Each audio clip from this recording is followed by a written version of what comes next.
रामचंद्र शर्मा जी और यहाँ उपस्थित तमाम पत्रकार साथी जिनसे हम लोग मिलते रहते हैं। मुझे लगता है नाम लूँगा तो बहुत देरी होगी।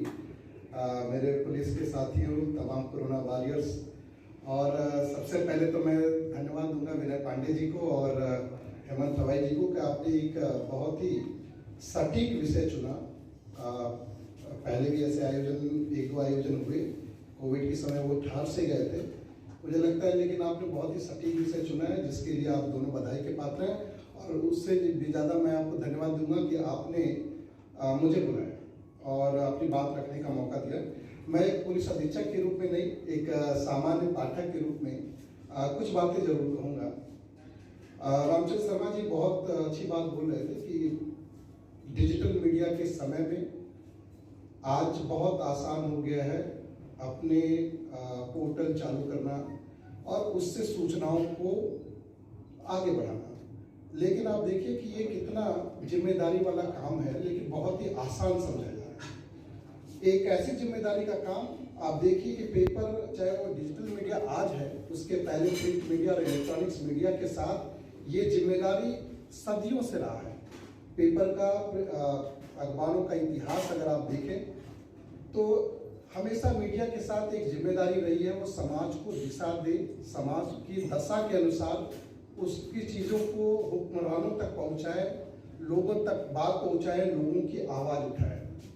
और ये काम बहुत ही बखूबी हुआ। अगर देखें, भारत में 1870 में बंगाल गजट जो शुरू हुआ था, उसके संपादक जो थे अगस्टिन, आपको मालूम होगा शायद कि वो एक पहला पेपर था बंगाल गजट, और उन्होंने एक समाचार लिखा उस समय के गवर्नर जनरल वॉरेन हेस्टिंग्स के पत्नी के खिलाफ, क्योंकि वो बहुत ही सनकी महिला थी। और वो लिखने के बाद उस समय सोचिए, जो पहला अखबार हो और गवर्नर जनरल की वाइफ के बारे में वो व्यक्ति लिख रहा हो, क्योंकि वो अपनी जिम्मेदारी समझता था। वो समझता था अगर मैं ये आवाज़ नहीं उठाऊंगा तो ये आवाज़ कौन उठाएगा, और बड़ी निर्भीकता से आवाज़ उठाई। उनको 4 महीने की जेल भी और 500 रुपये उस समय 1870 में उनको जुर्माना किया। ये जिम्मेदारी उन्होंने उठाई कि किस तरह से लोगों की आवाज़ बनना है, और जो तानाशाही है उसके खिलाफ, चाहे किसी तरह की जो विम्स सनक होती है उसको लोगों तक पहुंचाना है। और उसके बाद पूरा आज़ादी का इतिहास हमारा है कि किस तरह से अखबार, मीडिया ने लोगों को स्वतंत्रता आंदोलन के लिए प्रेरित किया। पहले सामाजिक आंदोलनों को आगे बढ़ाया, बाद में आज़ादी की लड़ाई में बहुत ही महत्वपूर्ण भूमिका निभाई। 300 पेपर हुआ करते थे आज़ादी के समय, और आज वो समय 13,000 पेपर के आसपास पूरे देश में है। उसके बाद अगर उसमें आप फेजेस देखें तो भूमंडलीकरण के साथ यही जो हमारे सादे अखबार थे वो रंगीन हो गए। लेकिन ये रंगीनियाँ सिर्फ पिक्चर्स में नहीं थी, उसके कलेवर में ही सिर्फ नहीं था, बल्कि उसके पूरे कैरेक्टर में था। उसकी बात करेंगे, हम लोग करते रहते हैं। उसके बाद जो एक इलेक्ट्रॉनिक्स मीडिया, जो दूरदर्शन और आकाशवाणी हुआ करता था, लगातार बदलता गया, जिसपे पहले सरकारी कंट्रोल हुआ करता था, उसके बाद उसको बदलना पड़ा।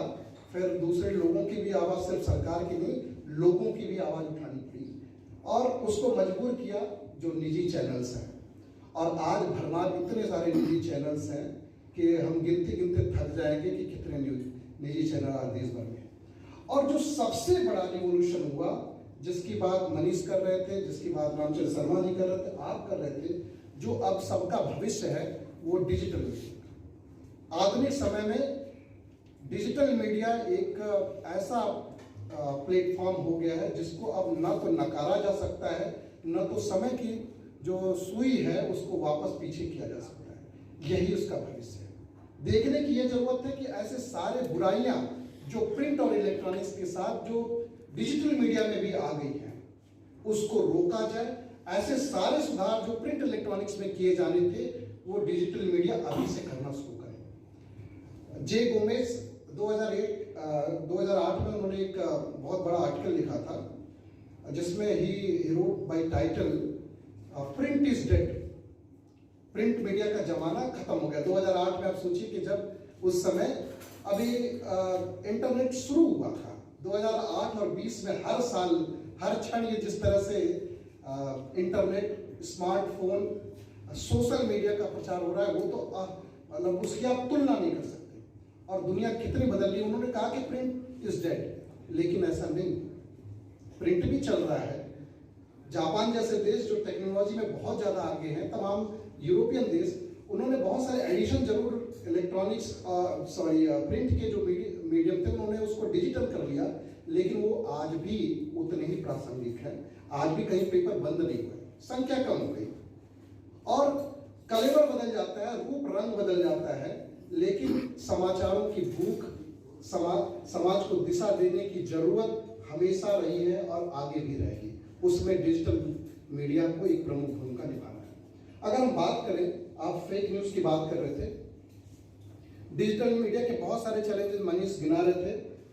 सबसे बड़ा चैलेंज तो मुझे लगता है फेक न्यूज का है। आज जितने लोग हम लोग बैठे हैं यहाँ इस हाल में उपस्थित हैं, हर किसी के पास स्मार्टफोन है और अपने स्मार्टफोन से हम सभी एक जर्नलिस्ट हो गए, सभी सिटीजन जर्नलिस्ट हो गए हैं। हम जो चाहे वो सूचनाएं, इस अथाह जो सूचनाओं का संसार है उसमें फ्लो कर सकते हैं और इतना गड़बड़ हो गया कि पता ही नहीं चलता कि क्या सही है क्या गलत है। और मजेदार बात ये कि मीडिया भी उसी बहाव में बह रहा है।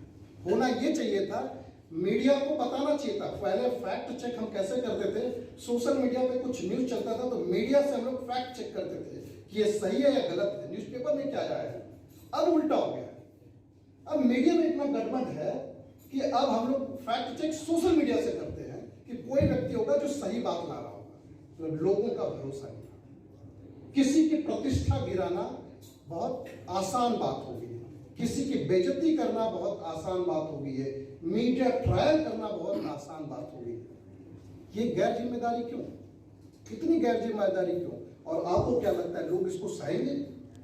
ये एक ट्रांजिशन का फेज चल रहा है जिसमें लोग आपको सह रहे हैं, सुन रहे हैं, लेकिन ये समय जब जैसे जैसे और बुरा होगा, लोग ऑटोमेटिक आपको ठीक कर देंगे या तो ठीक करने के लिए मजबूर कर देंगे।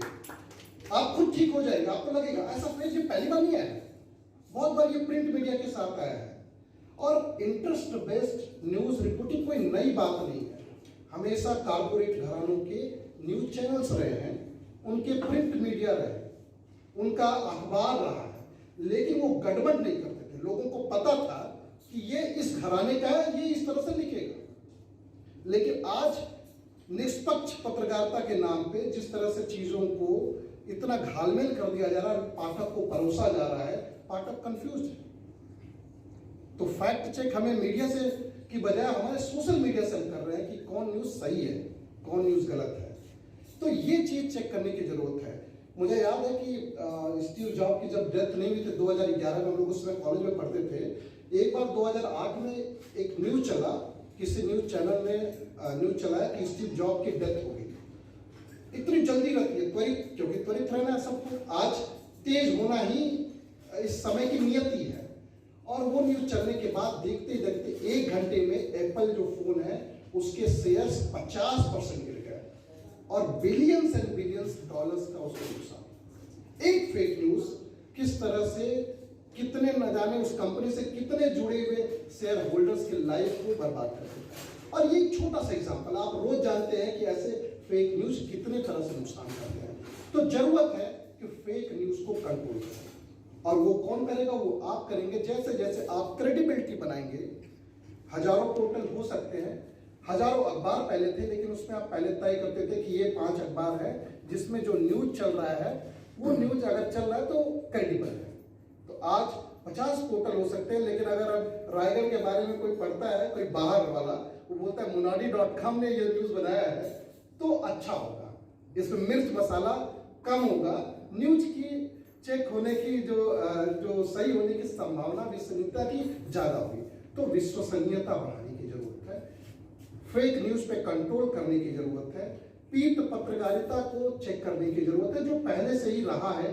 क्योंकि आज मैं कह रहा था कि भूमंडलीकरण ने ऐसी चीजें लाई जिससे सब कुछ बदला है। इसने पूंजी लाई, इसने सूचनाओं के तीव्रता की इसने डिमांड की, इसमें टेक्नोलॉजी लाया, ये सारी चीजें ऐसे कर दी कि जिससे पूरी तरह से मीडिया का कैरेक्टर बदल गया और पूरी तरह से डिजिटल मीडिया जो उसके बाद आधुनिक मीडिया जिसको हम कहते हैं वो आया, और उसमें ये सारी चीजों के कंपल्सन जुड़ गए।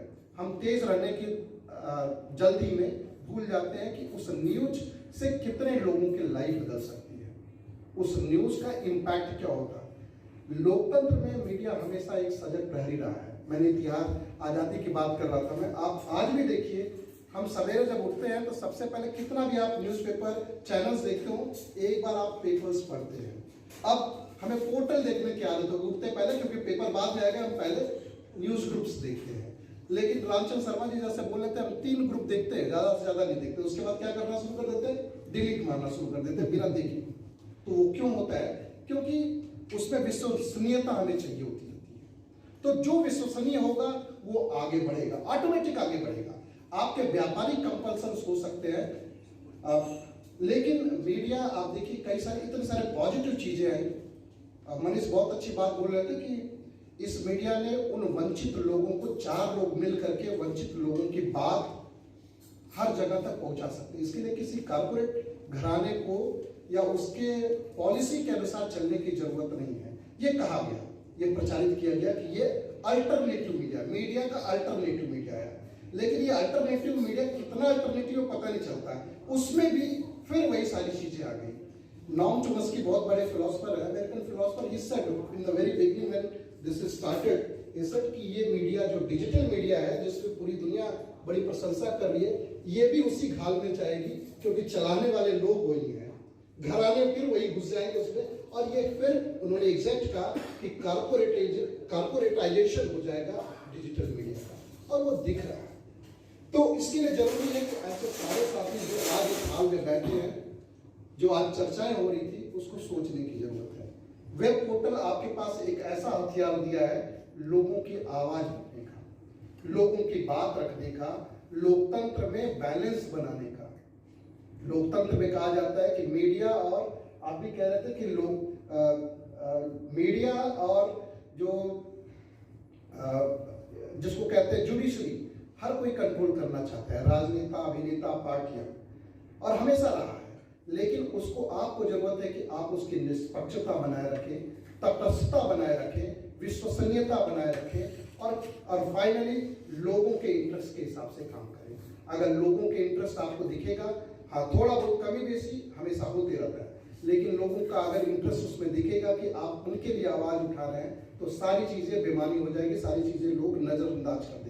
लेकिन लोगों को ये समझ में आएगा कि आप भी उसी घालमेल का हिस्सा बन रहे हैं, आप उसी चीजों को आगे बढ़ा रहे हैं जो दूसरे के इंटरेस्ट है, तो लोग आप पे विश्वास नहीं करेंगे। तो ये सारी चीजें ऐसी हैं जो डिजिटल मीडिया ने आज हमारे सामने रखी हैं। जरूरत है कि इन सारे चीजों को दुरुस्त किया जाए। बहुत बार ऐसे न्यूज चलते हैं, कई बार आप न्यूज में आप जानते हैं कि किस पोर्टल का न्यूज होगा तो किसका हो सकता है, कौन सा न्यूज चैनल आप देख रहे हैं तो किसका हो सकता है। अगर सरकार की बुराई कर रहे हो, आंख बंद करके आपसे पूछा जाए कि मैंने आज सरकार का बहुत सारा 2 घंटे न्यूज देखा, पूरी बुराई है, तो आप बता सकते हैं कौन सा न्यूज चैनल होगा। अगर पूरी तरह से बड़ाई हो रही थी तो आप बता सकते हैं कि कौन सा न्यूज चैनल हो सकता है। और मैं बात लोकल न्यूज चैनल की बात नहीं कर रहा हूँ, नेशनल न्यूज चैनल की बात कर रहा हूँ। तो ये चीजें क्यों हो रही है, इन चीजों को कहीं ना कहीं सोचने की जरूरत है। और जो सबसे बड़ा जो कलम की जो ताकत है, शब्दों की जो ताकत है, उसको जाया ना करें, उसको यूटिलाइज करें, लोगों के हित में यूटिलाइज करें, शासन प्रशासन को दिशा दें। ऐसे मीडिया से उम्मीद की जाती है कि ऐसे सारे शासन के अंग जो भटके, जो लोगों के लिए काम न करें, आप उनकी आवाज बने, आप उनके हितों के लिए काम करें। इसी के साथ मैं अपनी बात समाप्त करूंगा। Thank you. बहुत बहुत धन्यवाद संतोष सर।